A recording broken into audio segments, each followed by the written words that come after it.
सर्ववेदांत सिद्धांत गोचरं तम अगोचरं गोविंदं परमानंदं सद्गुरुं प्रणतोऽस्म्यहं जन्तो नाम नरजन्म दुर्लभम् अतः पुंस्त्वं तत्त्वविप्रत तस्माद् वैदिक धर्म मार्ग परत विद्वत्तम् अस्मात् परम् आत्मनात्म विवेचनं स्वानुभव ब्रह्मात्मना संस्थिति मुक्तिर्न शतकोटि जन्म सुकृतैः पुण्यर्विना लभ्यते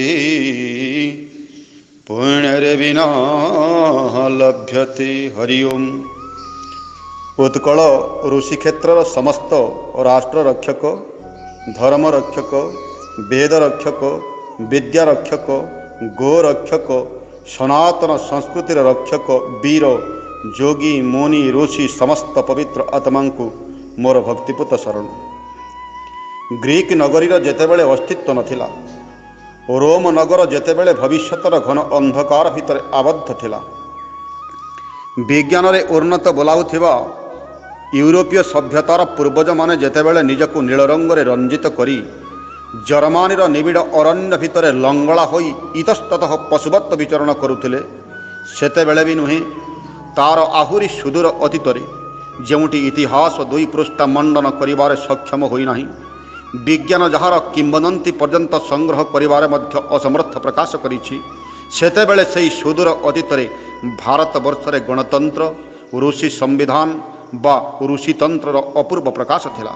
मात्र दुर्भाग्यर कथा आमे विद्यालय आज पाठ पढ़ुछंती जे गणतंत्रर पद्धति विदेशरू भारत को संक्रमित होइछि। जेउमाने आम इतिहास पुस्तकर रचयिता सेमानंको आम संस्कृतिर अक्षरटीए मध्य ज्ञान नाही। मात्र सही पुस्तक पढ़ी आमे आज पंडित बोलाउछंती। कालिदासंकर शकुंतला आपण माने निश्चय पढ़िथिबे। राजा दुष्मंत जाइछंती अरण्य को बुलिबाकू। अरण्य रे बुलु बुलु साक्षात होइछि जणे अपूर्वा सुंदरी शकुंतलांक सहित।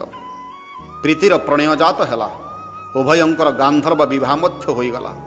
गोटिए रात्र जापन करी दुष्मंत फेरी आसिले राजधानी को।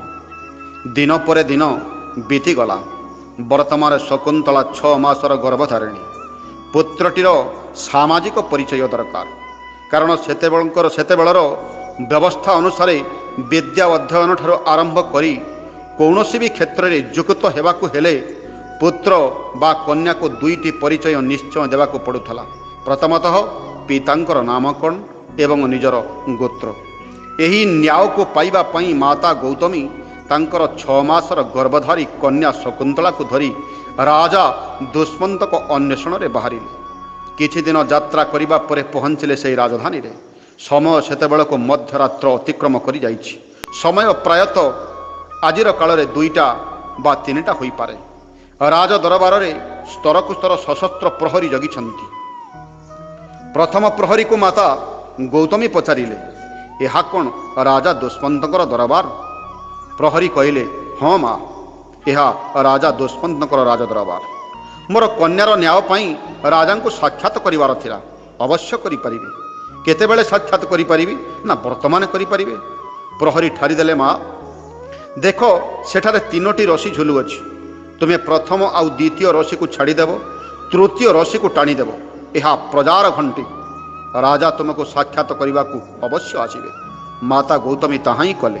प्रथम द्वितीय को छाड़ी दे तृतीय रसी को जोर रे 2-3 थर टाणीदेले।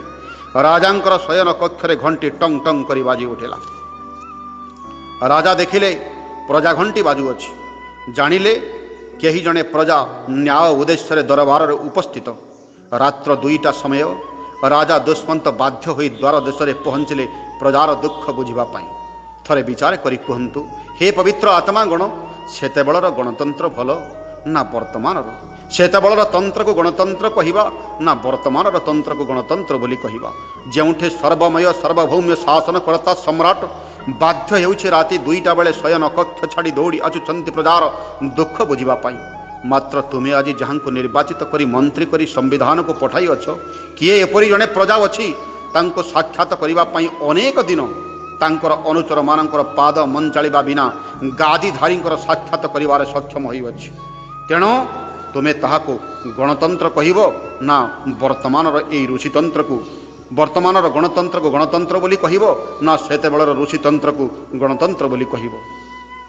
ସମୟ କାହାକୁ ଅପେକ୍ଷା କରେ ନାହିଁ, ନିରବଧି ଗତି କରି ଚାଲିଛି।